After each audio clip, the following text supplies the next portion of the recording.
इससे पहले हमने टॉर्क का करंट लूप पढ़ा था। अब हम बायो सेवरेट लॉ स्टार्ट करने जा रहे हैं, जो कि एक मेन टास्क है हमारा।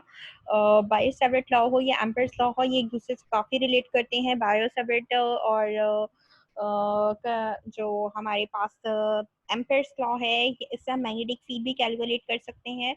और बायो सेवरेट लॉ जो बेसिकली हमारे पास काम आता है, वो बहुत ही स्मॉल चार्ज एलिमेंट्स हों, उनकी मैग्नेटिक फील्ड को कैलकुलेट करता है। बायो सेवरेट लॉ हमारे पास किस लिए यूज़ होता है? बहुत ही स्मॉल चार्ज एलिमेंट की हमें मैग्नेटिक फील्ड कैलकुलेट करनी हो, तो वहाँ हम जो है बायो सेवरेट लॉ यूज़ कर सकते हैं। इसका बेसिकली काम यही है। Now we shall starting. In the laboratory, we produce magnetic field using current carrying wires rather than the motion of individual charges. जैसे ही हम लेबोरेटरी में जो काम करते हैं, मैग्नेटिक फील्ड प्रोड्यूस करते हैं, वहाँ पर हम करंट कैरिंग वायर्स ले रहे होते हैं। वहाँ पर हम इंडिविजुअल चार्जेस से डील नहीं कर रहे होते। लेबोरेटरी में हम एक वायर ली हुई होती है हमने, या एक कंडक्टर लिया हुआ होता है, और उसमें हम मैग्नेटिक फील्ड प्रोड्यूस कराते हैं। जबकि अगर हम डील करें अलग अलग चीज़ों से, तो वहाँ पर हम जो है इंडिविजुअल चार्जेस की बात करते हैं। अब जो है हम लेबोरेटरी की तो बात कर नहीं रहे, हम एक फर्दर जो है काम करने जा रहे हैं कि मैग्नेटिक फील्ड कैलकुलेट करें हम current distribution. Let us calculate the magnetic field due to specified current distribution. अब हम जो है मैग्नेटिक फील्ड कैलकुलेट करने जा रहे हैं इस टू एक खास किस्म की करंट डिस्ट्रीब्यूशन के लिए। उस करंट डिस्ट्रीब्यूशन को हम individually different current element fight करेंगे। वे देखते हैं कि इस वाकई में ऐसा होता है कि नहीं। वैसे तो हमने बताया कि स्मॉल चार्ज एलिमेंट का काम है। Before considering magnetic field, let us review how to calculate the electric field. हमें जो है इससे पहले कि हम चार्ज एलिमेंट के थ्रू मैग्नेटिक फील्ड पाएंगे, यानी हर एक स्मॉल चार्ज एलिमेंट के लिए हम मैग्नेटिक फील्ड कैसे कैलकुलेट कर सकते हैं, इसका फॉर्मूला हम देखें, इसकी डेरिवेशन हम देखें बायो सेवरेट लॉ के थ्रू। तो मैग्नेटिक फील्ड का कंसिडर करने से पहले हम एक रिव्यू कर लेते हैं थोड़ा सा इलेक्ट्रिक फील्ड कैसे कैलकुलेट की जाती है। इलेक्ट्रिक फील्ड को हम जो पहले बात की थी, उसमें हम जो है इलेक्ट्रिक फील्ड यहाँ पर जो हम ले रहे हैं फॉर अ पॉइंट चार्ज ले रहे हैं कि इलेक्ट्रिक फील्ड अगर पॉइंट चार्ज की हो तो क्या बात होगी। क्योंकि हम क्या बात कर रहे हैं, हम असल में मैग्नेटिक फील्ड का हमने ये बात की कि हम जो है मैं बायो सेवरेट लॉ का काम क्या है, वो मैग्नेटिक फील्ड कैलकुलेट करता है for a small charge particle. इसका मतलब है हर क्या मैं कहूँ, हर स्मॉल करंट एलिमेंट। तो बात क्या है, बात वही है कि आपके पास जो है इलेक्ट्रिक फील्ड जो है, हमें एक पॉइंट चार्ज के हमने इलेक्ट्रिक फील्ड ले लिया है कि through through a point charge electric field क्या होगी। E is equals to Q upon 4πε nought R square. इसको हमने इक्वेशन 1 का नाम दे दिया है।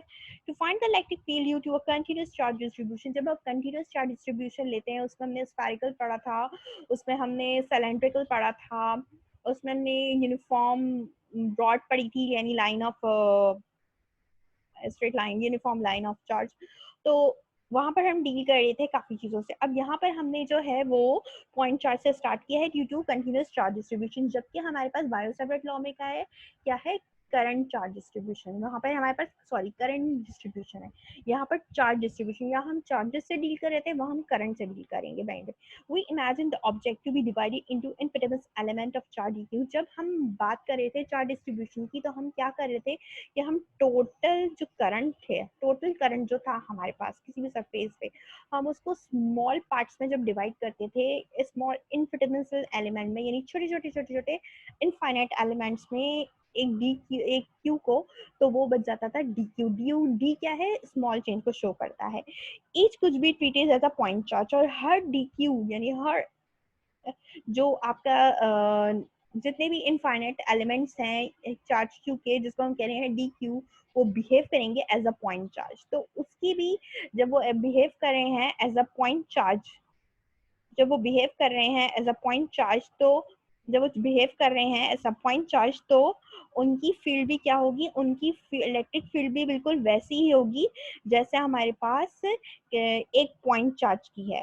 ठीक है, तो इसलिए हमने ये बात की है कि हमने क्या किया कि हमने जो है जब इलेक्ट्रिक फील्ड हम फाइंड करते हैं कंटिन्यूअस चार्ज डिस्ट्रीब्यूशन की, तो हम जो है उस वक्त टोटल सरफेस पे जो टोटल चार्ज मौजूद होता है, हम उसको जो है डिवाइड कर देते हैं इनफाइनाइट एलिमेंट्स में, इनफाइनाइट एलिमेंट्स में ऑफ चार्ज को, जो कि हमारे पास असल में होता है डी क्यू। ठीक है, और dq होता है इनफाइनाइट स्मॉल एलिमेंट्स।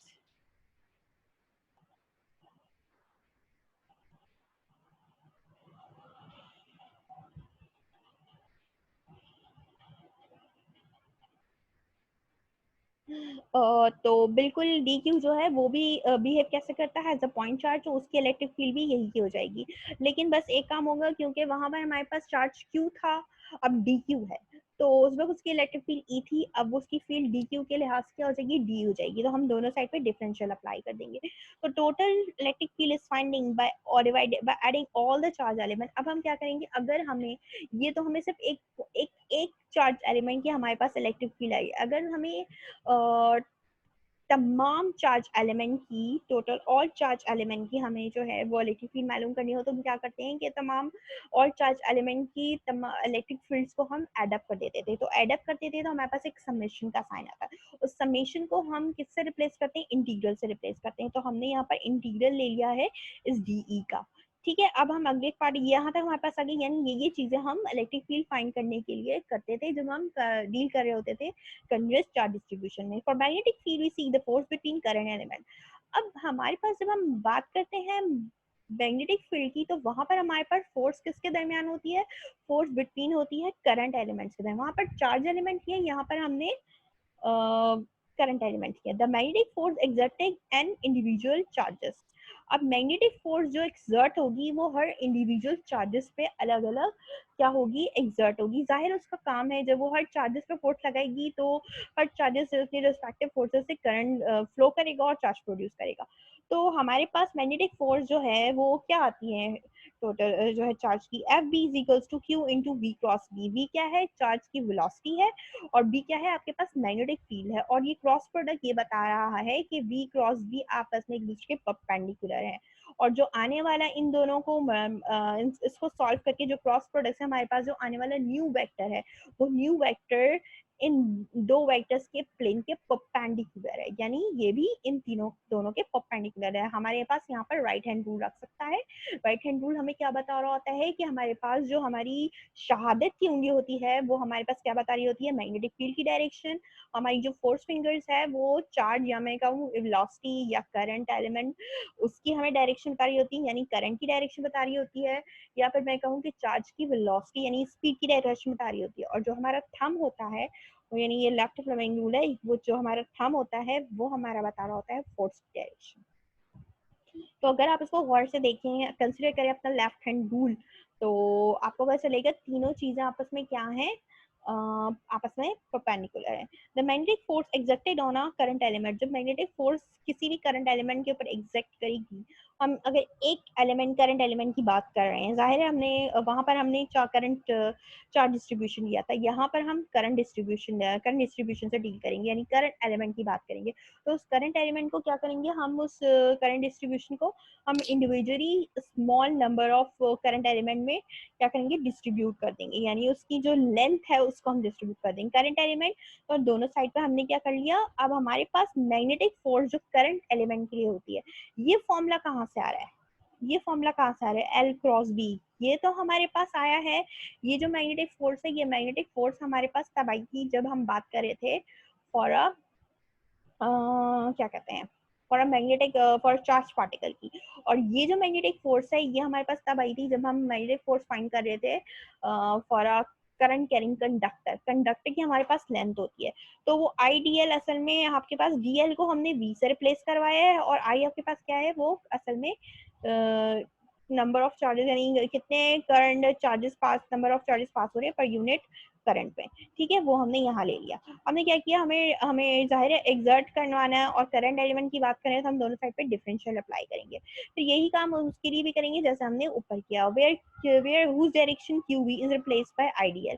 यानी हमने क्या किया, ये जहाँ पर जो क्यू वी है, क्यू वी की भी वही डायरेक्शन होगी और आइडियल की भी वही डायरेक्शन होगी, हमने इसको इससे रिप्लेस कर दिया। We seek the distribution dB to the magnetic field due to a current element which we can consider to be represented by a charge element dq is moving with velocity v। वो कि ये कह रहा है कि आपके पास जो मैग्नेटिक फील्ड करंट वेलोसिटी की वजह से प्रोड्यूस हो रही है, उसको जब हम कंसिडर कर रहे हैं चार्ज एलिमेंट, वो मूव कर रहा है वेलोसिटी v से। ठीक है, वेलोसिटी v से वो मूव कर रहा है, तो dv dq इंटू v, ये dq हमने क्या किया है इस इक्वेशन पे डिफरेंशियल अप्लाई कर दिया हमने। इस इक्वेशन पे जब डिफरेंशियल हमने अप्लाई किया है dqv, यानी ये जो है हमने इसको जो है रिप्लेस करवा दिया इससे, प्लेस बाय दिस, तो हमने यहाँ क्या किया, यहाँ हमने ये पुट कर दिया, यानी बेसिकली हमने आइडियल को रिप्लेस करवाया है किससे, डी क्यू बी से, क्योंकि हम डील किससे कर रहे हैं, हम डील कर रहे हैं असल में charge element. We can write the velocity as we जो है हमारे पास बराबर होती है displacement upon time, so that the charge D Q move through the displacement. जाहिर है चार्ज मूव करेगा तो उसकी डिस्प्लेसमेंट भी कुछ होगी, वो स्मॉल चार्ज एलिमेंट है तो उसकी डिस्टेंस भी स्मॉल होगा, जिसको मैंने डी एस का नाम दिया है। और कितने इंटरवल में मूव करेगा, D S. We now have, तो हम क्या करेंगे, इक्वेशन में कुछ चीजों को चेंज कर देंगे। v हमारे पास डी क्यू वी बराबर किसके है, डी क्यू को हम एज इट इज रहने देंगे, v वेक्टर को यानी वेलोसिटी वेक्टर को रिप्लेस करवा देंगे displacement D S upon D D के मतलब उसके इसकी वैल्यू से। फिर अगले पार्ट में क्या होगा, D Q upon D D T को हम एक अलग ब्रैकेट में लिख लेंगे और डी एस को अलग लिखेंगे। चार्ज पर यूनिट टाइम, ये किसके बराबर होता है, करंट के बराबर होता है, तो ये आ गया आई। अब क्या करेंगे, जो आपके पास डी क्यू की value I D S I है, इसको उठा के आप अपनी इक्वेशन नंबर 6 में क्या करेंगे, पुट कर देंगे। यहाँ आपने पुट कर दी। अच्छा, जब आपने ये पुट कर दी तो आपके पास जो है ये फॉर्मूला क्या बन गया, mu not upon 4 pi into I D S asterisk R cap. R cap हमारे पास शो कर रहा है असल में यूनिट वेक्टर को, ठीक है, और डीएस आपके पास डिस्प्लेसमेंट है। ये बात हमने क्यों की, क्योंकि हमने बात की कि वही बात है कि हमने हमारे पास फॉर एग्जांपल एक वायर है या हमने पास एक रॉड है, अगर हम उसको डिवाइड कर दें, उसकी टोटल लेंथ एल है, हमने उसको डिवाइड कर दिया छोटे छोटे स्मॉल जिसमें इस हमने डिवाइड कर दिया उसको छोटे छोटे स्मॉल पार्टिकल्स में, यानी सॉरी उसमें हमने उसको डिवाइड कर दिया स्मॉल चार्ज एलिमेंट में। तो हर जो है वो आपके पास हर एलिमेंट की जो जिससे करंट पास हो रहा होगा, हर चार्ज एलिमेंट की जो डिस्प्लेसमेंट होगी वो डीएस होगी, ठीक है, और उसकी वजह से वहाँ पर मैग्नेटिक फील्ड के क्रॉस जो हमारे पास यूनिट वेक्टर प्रोड्यूस हो रहा होगा उसकी वो जो होगा वो आर कैप होगा, ठीक है। अगर हमें कोई भी यूनिट वेक्टर फाइंड करना होता है, हम क्या करते हैं, किसी भी दूसरे जिस वेक्टर का हमें यूनिट वेक्टर फाइंड करना है, हम क्या करते हैं, उस वेक्टर के मैग्नीट्यूड को डिवाइड कर देते हैं उसी वेक्टर से, तो हमारे पास क्या आ जाता है, उसका यूनिट वेक्टर आ जाता है। तो हमने क्या किया, ये हमने ये क्या किया कि आर कैप बराबर है आर कैप बराबर है यानी आपके पास बराबर है divided by the magnitude divided by R vector. ये आर वेक्टर का मैग्नीट्यूड को हम ऐसे भी लिख सकते हैं विदाउट एरोहेड एंड मॉड। तो अब हम इस चीज को उठा के क्या करेंगे, अब हमने इस चीज को उठा के जो है यहाँ इक्वेशन नंबर 7 जो हमारे पास हमारी जो इक्वेशन नंबर ये 7 आ रही थी, हमने इसको यहाँ ये equation put R in above equation हमने इस इक्वेशन में पुट करवा दिया, तो ये हमारी बन गई equation number 7। This expression is called Biot Savart law. इस एक्सप्रेशन को हम बायो-सेवर्ट लॉ कहते हैं। The direction of B is same as the direction of ds into asterisk R. और यहाँ पर हमारे पास जो मैग्नेटिक फील्ड की डायरेक्शन है वो बिल्कुल सेम उसी की डायरेक्शन की होगी जो ds स्टेरिक आर की होगी। जाहिर यानी जाहिर है हमारे पास d और स्टेरिक आर के क्रॉस प्रोडक्ट से जो न्यू वेक्टर आएगा वो जो न्यू वेक्टर आएगा आपके पास वो आपके पास न्यू वेक्टर आएगा वो असल में क्या होगा, dv होगा। The magnitude of the field B, और फील्ड बी का जो मैग्नीट्यूड की फॉर्म में जब आप लिखेंगे तो ds और स्टेरिक आर ये जाहिर क्रॉस प्रोडक्ट है, जब ये टूटेगा तो ये आईडीएस साइन फाई लिखा जाएगा। जाहिर अब मैंने थीटा चेंज कर दिया, ठीक है। अच्छा, अब ये आपके पास वेक्टर है, जब ये खुलेगा तो ये कुछ इस तरीके से खुलेगा, आई डी एस आर अपॉन ये यूनिट वेक्टर है आपके पास। जाहिर है ये इस तरह आ जाएगा, जब ये इस तरह आ जाएगा तो आपके पास क्या होगा, एक एक आर कैंसिल हो जाएगा ओरिजिनली, ठीक है। जब एक एक आर कैंसिल हो जाएगा, ऊपर से एक आर कैंसिल हो गया तो नीचे आर स्क्वायर बच जाएगा, तो ये आर स्क्वायर इसीलिए आ रहा है यहाँ पर, ठीक है।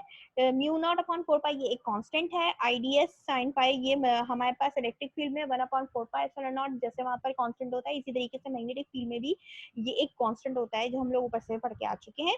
where phi is the angle between the vector ds, phi क्या है, angle between the vector ds है, और किसके दरमियान है, असल में यहाँ पर वेक्टर ds ही लिखा है, इसको मैंने यूनिट वेक्टर को यहाँ पे which indicates the direction of current जो कि करंट की डायरेक्शन बता रहा है, एंड द वेक्टर r यानी असल में इन्होंने बताया कि वेयर phi जो है एंगल बिटवीन है ds के और वेक्टर आर के। डीएस क्या बता रहा है, डीएस मुझे असल में करंट की डायरेक्शन बता रहा है, और वेक्टर आर के, और vector R from the current element to the observation point P.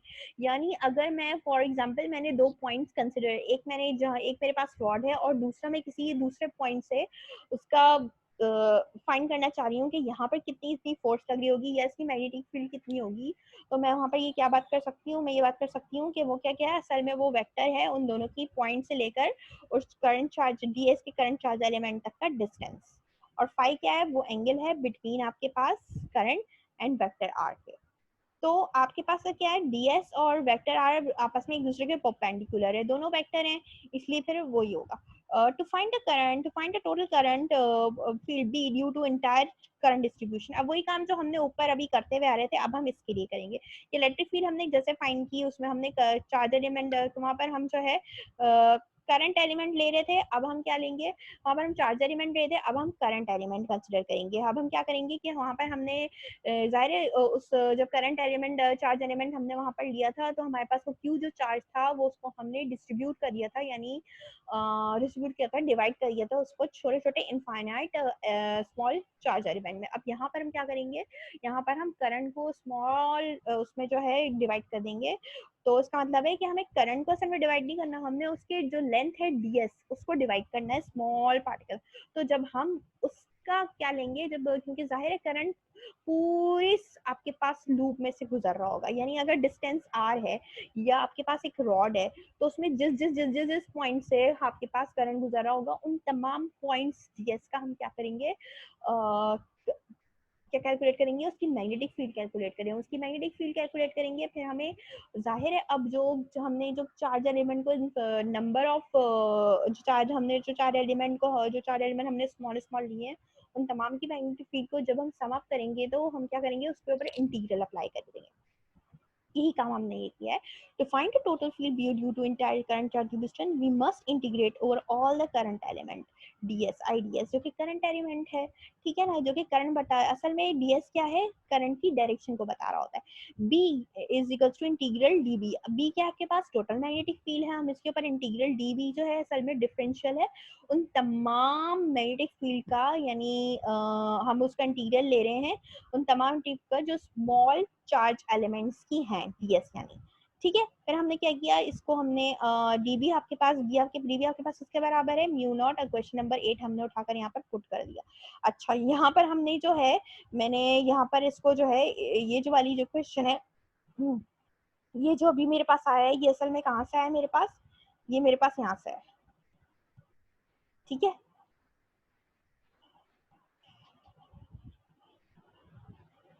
ये जो मेरे पास आया ये यहाँ से है।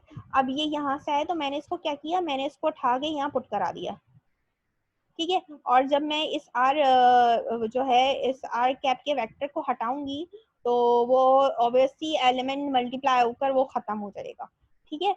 तो फिर मैंने क्या किया कि मैंने जो है रिप्लेस करवा दिया, आपको आपने देखा कि आर कैप इसके बराबर है R magnitude R radius R के magnitude divided by vector R. तो हमने क्या किया कि जब हमने उसको वहाँ पुट किया, तो खुद ब खुद ये सॉल्व होके ये इस तरह हो गया।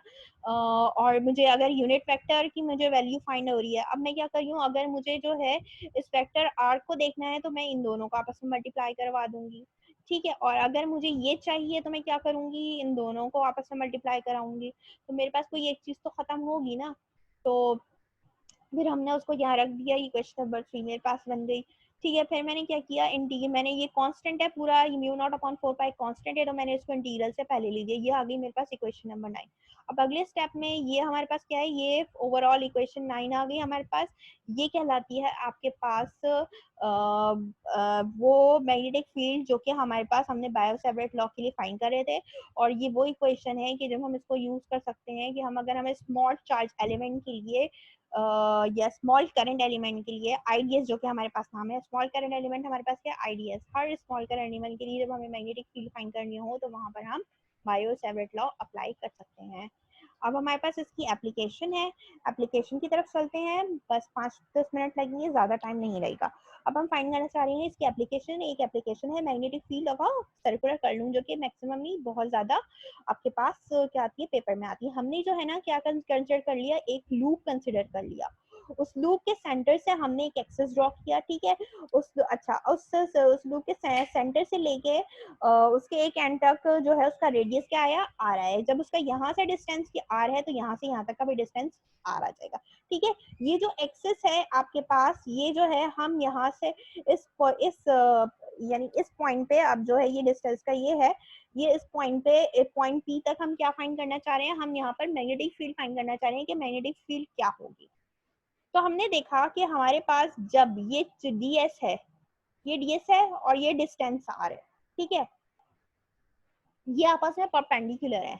तो अब आपके पास अगर आप अपना right hand left hand rule अगर देखें, अगर आपके पास जो है ds आपके पास क्या होगा, मैग्नेटिक फील्ड ये है आपके पास, ठीक है, मैग्नेटिक फील्ड की डायरेक्शन ये बताएगा।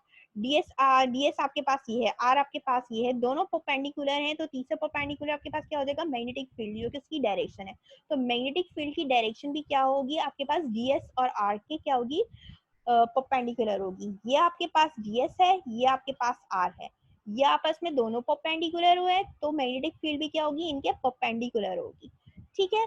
आपने क्या किया कि figure shows a circular loop, ये एक सर्कुलर लूप है जिसका रेडियस क्या है r, और जिसमें इस पूरे लूप में से क्या है, करंट पास हो रहा है, ये करंट पास हो रहा है, और इसकी डायरेक्शन क्या है, anti clock. Let us calculate b at point p। हम क्या कर रहे हैं, इस पॉइंट p पे मैग्नेटिक फील्ड कैलकुलेट करना चाह रहे हैं on the axis R distance x, यानी हमने यहाँ से यहाँ तक के सेंटर से लेकर पॉइंट p तक का जो डिस्टेंस है उसको हमने x का नाम दे दिया from the centre of the loop, और इनके दरमियान का जो एंगल है वो क्या है, हमने इसको फाई का नाम दे दिया है। यहाँ पर जो है ये अल्फा लिखा है, तो आप इसको अल्फा से भी रिप्लेस करा सकते हैं।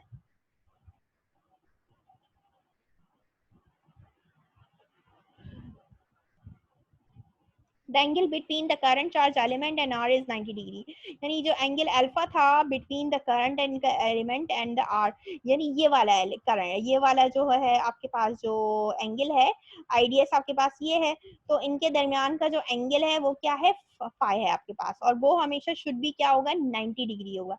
जाहिर आपके पास ओवरऑल करंट पूरा यहाँ से गुजर रहा होगा, तो करंट यहाँ से भी गुजरेगा, तो ये और ये आपस में परपेंडिकुलर है, तो ये एंगल आपके पास क्या होगा, अल्फा होगा। According to the Biot Savart law, Biot Savart law कहता है कि आप जो है वेक्टर फील्ड फाइंड कर सकते हैं हर चार्ज एलिमेंट के, और वो dv फॉर दिस एलिमेंट आपके पास क्या होता है, राइट एंगल पर होता है to the plane formed by IDS and R. और आपके पास जो मैग्नेटिक फील्ड जो आप हर चार्ज एलिमेंट के क्रॉस फाइंड कर रहे होते हैं वो असल में 90 डिग्री के एंगल पे 90 डिग्री के एंगल पर होती है, कहाँ पे, उस प्लेन पे जहाँ पर आपके पास आई डी एस और जो है डिस्प्लेसमेंट मौजूद होते हैं। अब मेरा ये तो काम ही नहीं करेगा।